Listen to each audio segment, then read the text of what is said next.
أعوذ بالله السميع العليم من الشيطان الرجيم بسم الله الرحمن الرحيم الحمد لله رب العالمين والصلاة والسلام على أشرف الأنبياء والمرسلين سيدنا محمد وعلى آله وصحبه وسلم وبعد. Assalamu alaikum wa rahmatullahi wa barakatuh. Alhamdulillah, la fois passée, j'avais fait un enseignement concernant la chasse. Aujourd'hui, c'est la leçon numéro 2 concernant la chasse. La fois passée, on s'est arrêté sur quel chien devons-nous aller à la chasse avec. Comme vous le savez, moi je suis musulman, je suis un converti en islam, j'étais un chrétien, deux catholiques, deux protestants, et donc, mais mes parents aussi sont des chrétiens, mais moi je fus converti à l'islam parce que c'est la seule voie, c'est la seule droite voie divine avec laquelle on peut aller au paradis avec.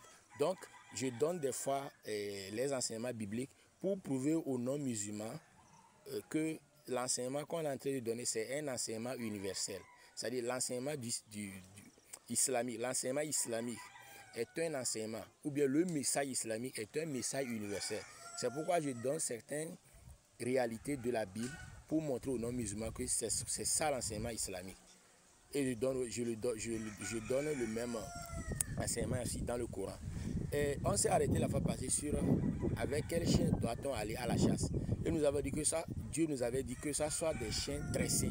Ce n'est pas les chiens de gardiennage de maison, les chiens de gardiennage des récoltes ou bien des troupeaux qu'on va à la chasse avec. Non, parce que Dieu nous dit dans le Coran, c'est qu'il y a une sourate du Coran, verset 95 à 96, que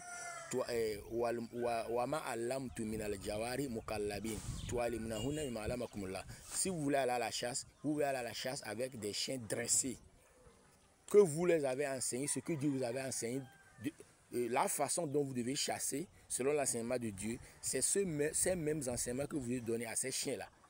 Donc maintenant, toi qui élèves un chien de maison, tu vas à la chasse avec ce chien. Si ce chien attrape un animal sauvage et cet animal est mort de sa bouche, il t'est interdit de manger cet animal-là.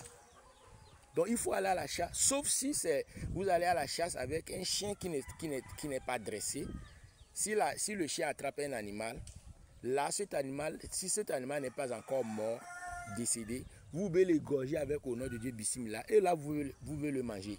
Mais c'est risqué. Donc il faut aller à la chasse avec des chiens dressés. Mais aujourd'hui, on va faire l'enseignement sur les chiens.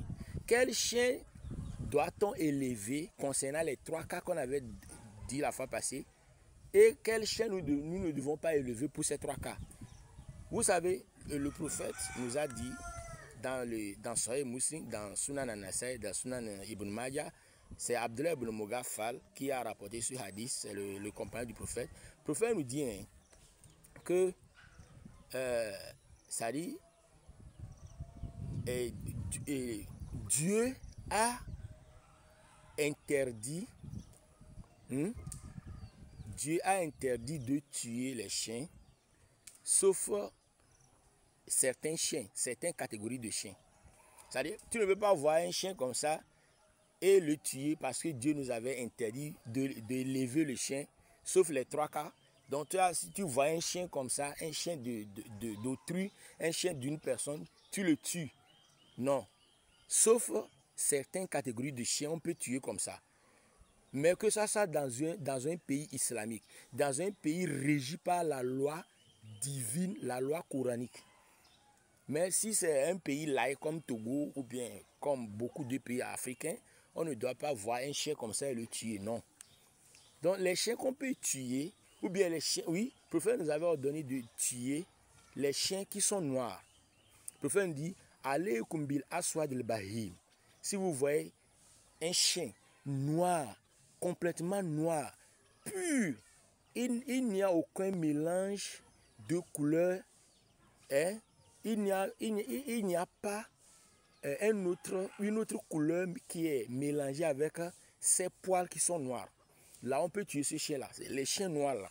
Et pour faire différent au shaitan, car le chien noir de la tête jusqu'à ses pieds, ces chiens-là, ce sont des chiens sataniques. C'est le Satan même. C'est démoniaque. Ce chien-là est démoniaque. C'est le premier chien qu'on peut tuer. Ça veut dire qu'on ne peut pas élever, on ne doit pas aussi élever cette catégorie de chiens. Ce chien qui est noir. Noir complètement. Pur. On ne doit pas élever ça ni pour la chasse, ni pour le gardiennage des récoltes, ni pour le gardiennage des bestiaux. Non. Et la deuxième catégorie de chiens qu'on ne doit pas élever et qu'on doit tuer, si on est dans un pays qui est régi par la loi islamique, comme en Arabie Saoudite et les autres pays, c'est Awal Kalbul Akour. C'est ça, c'est Nana Isha, la femme du prophète, qui a rapporté ça, dit dans Sahih Muslim que le prophète nous avait ordonné de tuer 5 bêtes. Mais parmi ces 5-là, il ne va citer qu'une seule catégorie de bêtes dedans. Il dit Wal Kalbul Akour. Le chien qui a la rage, le chien qui a la maladie de la rage, le prophète nous ordonne de le tuer. Parce que ce chien-là, quand il te mord, il te transmet, il va te transmettre la maladie de la rage. Quand il te mord, il te transmet immédiatement la maladie de la rage. Et la maladie de la rage est nuisible et mortelle. C'est-à-dire ça tue. La personne aussi va commencer à aboyer comme le chien et la personne va décéder après, va mourir. Ouais. Et la troisième catégorie de chiens qu'on ne doit pas élever, même si c'est 3 cas précédents, et si on est dans un pays régi par la loi islamique, on doit le tuer aussi. C'est un chien qui est noir, mais qui a 2 points blancs au-dessus de ses 2 yeux.